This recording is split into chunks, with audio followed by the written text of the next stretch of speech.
Without fail, every single time I survey my audience and ask them what type of tutorials they want, I get asked for more birthday cards. So in this video, I'm gonna run you through how I create this one step by step.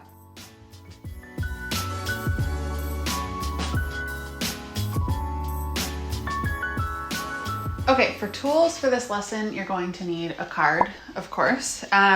This one I just made out of watercolor paper because you want it to be watercolor paper so that it's thicker and it absorbs more water. It doesn't buckle when you put water and paint on it.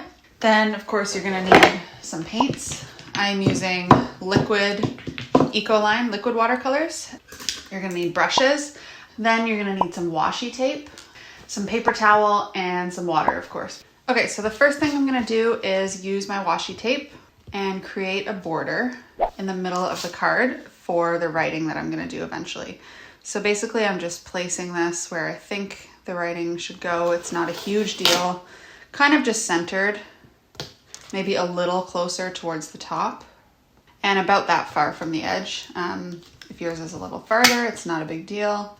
And then a little trick with washi tape, I take a ruler and I line it up straight so that I can cut it straight. I just want this to be a little thicker, as I said in the beginning. Perfect. All right, so that's where my writing's gonna go. So I'm basically masking off that area from the paint. And then I'm gonna open up my paints. So I've got a bunch of different colors here. You can choose whatever you want. I kind of just chose like the colors of the rainbow. And then I am going to use my square brush and my water. And I'm essentially just gonna jump in and start painting some candles. So let's start with green. So lots of water on the brush, dip into the paint, and I'm gonna start up at the top, and I'm literally just gonna paint a line down to the bottom for my candle. And then when I get to the bottom, I'm gonna square it off. Obviously, we know candles are generally more of a square shape, and that's it. I'm just gonna keep doing that with all different colors. And some of them will be on an angle a little bit, not too much of an angle. Some of them will be straight, some of them will be overlapping. It's really up to you what you want to do here. So let me dip into the blue and I'll do one that's like a little bit on an angle, not a ton, just a little. And again, you can paint right over top of that washi tape. You want to try and make them all about the same length and at the same spot on the bottom. But if you make a mistake like I just did and you want to go back and make one of them longer, just add more of that original color. Go back and touch it up. It's easiest to do this while it's wet. So you want to work fairly quickly here. But it really is not a big deal if they're not perfect. You know, when you put candles on a cake anyway, none of them are ever perfectly straight. The other thing I'm going to do is rip off a little piece of paper towel here. And I'm going to wipe off the excess that's on the washi tape so that my hand doesn't smudge it. And like I said, just keep going. Jump in with different colors and different angles. And you can spread them out. You don't have to do them all in a row like this. You can... So, you know, for example, I'll toss a yellow one here in the middle and you can do this fairly quickly. It really doesn't have to be super perfect, so don't overthink it. Just jump in, get some color on the page. Quick note here that if you get any paint on the card where you don't want it, like I just smudged a little bit, while it's brand new, take a piece of paper towel and get it a little bit wet in your water and then wipe it off. This is like a watercolor eraser. Now I know that I'm gonna wanna overlap. I think I'm gonna wanna overlap a yellow one on top of this orange one, but you really wanna wait until that orange one is completely dry because otherwise the colors will blend together. If you've ever used watercolor, you know how they blend. So wait until that's completely dry. So I'm gonna leave a little bit of a gap here for that yellow one. I know I'll put in eventually. But in the meantime, to save a little bit of time, I'm gonna start painting in the fire at the top of the candle. And so to do that, I'm using this small round brush that I told you about at the beginning, and I'm using my yellow. And I'm just gonna paint the shape of the fire. And these don't, again, they don't have to be perfect. They don't all have to be identical. In fact, I encourage you to make them not identical because what flame is ever the exact same shape as the one beside it? So I'm just quickly tossing these in. And then I'm gonna clean off my brush and add a tiny, tiny bit of orange onto it and just dab it into each of these just to give it a little bit more depth and make it look a little more like fire. When the colors are wet still, they blend really nicely into each other like this.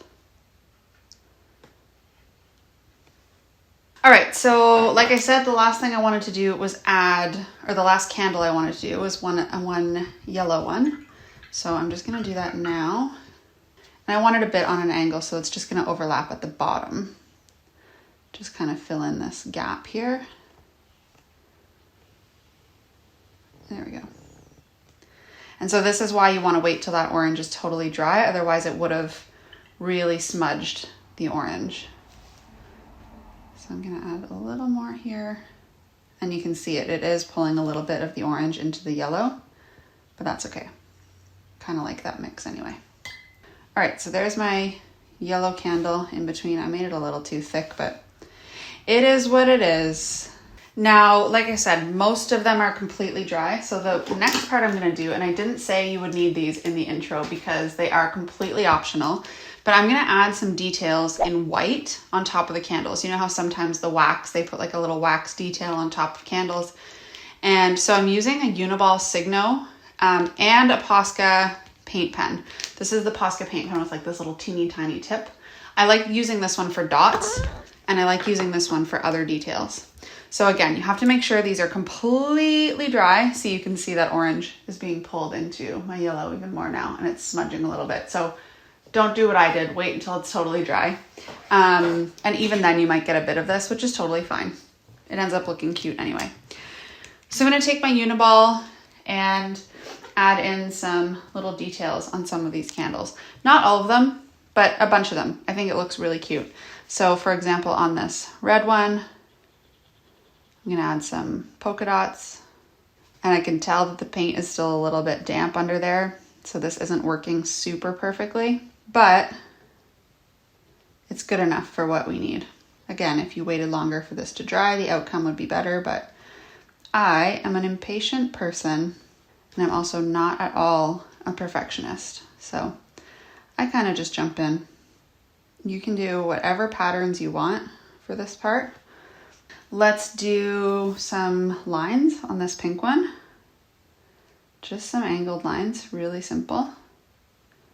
The patterns don't have to be anything elaborate at all. And do some little plus signs. But you know what? I'm going to use my Posca and do smaller dots on the blue. This I find just has a much better tip for quickly doing small polka dots. So now I'm going to go back to this teeny tiny paintbrush I have, and I'm going to add color to it of the same color as the candle. So I'm going to add this green to my green candle, and I'm going to do little details on this one. So I'm going to just do polka dots, I think, for the green. I love the effect that you get from doing the same color on the same color.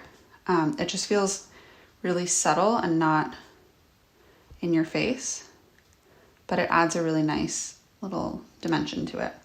I'll do some swirls maybe. There we go. Again, you can do absolutely any design you want. There we go, some swirls.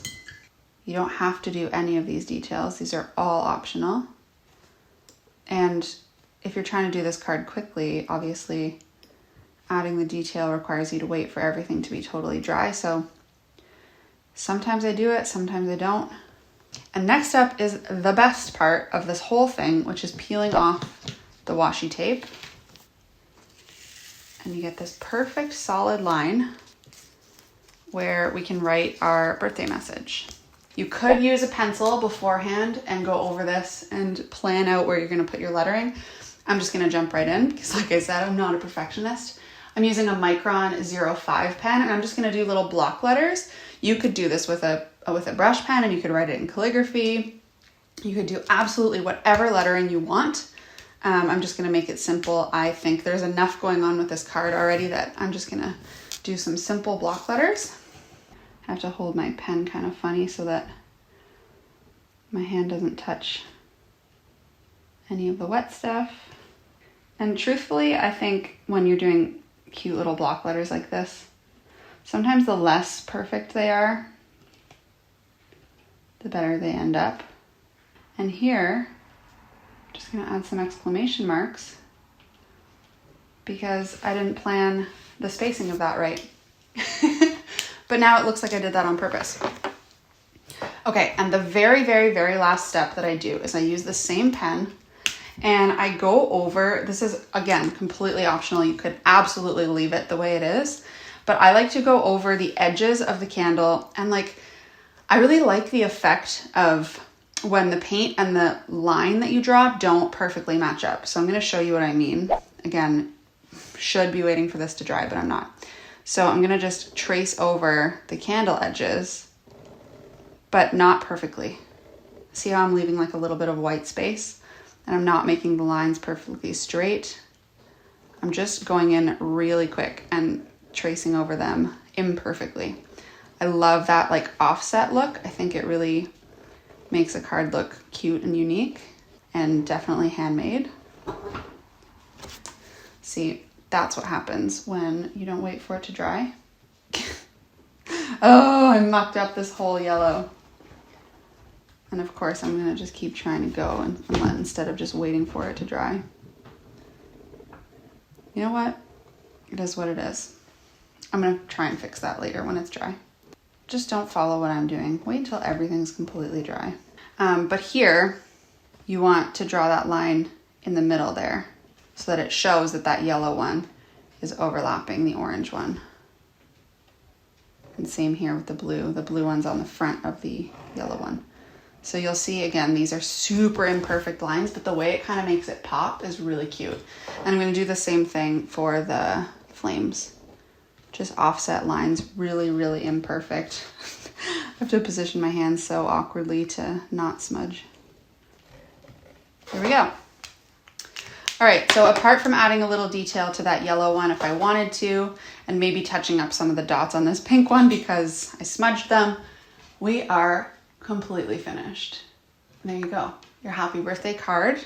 And then you can just write your message on the inside, but it's such a cute card and it's so easy and so carefree and you can just have fun with it.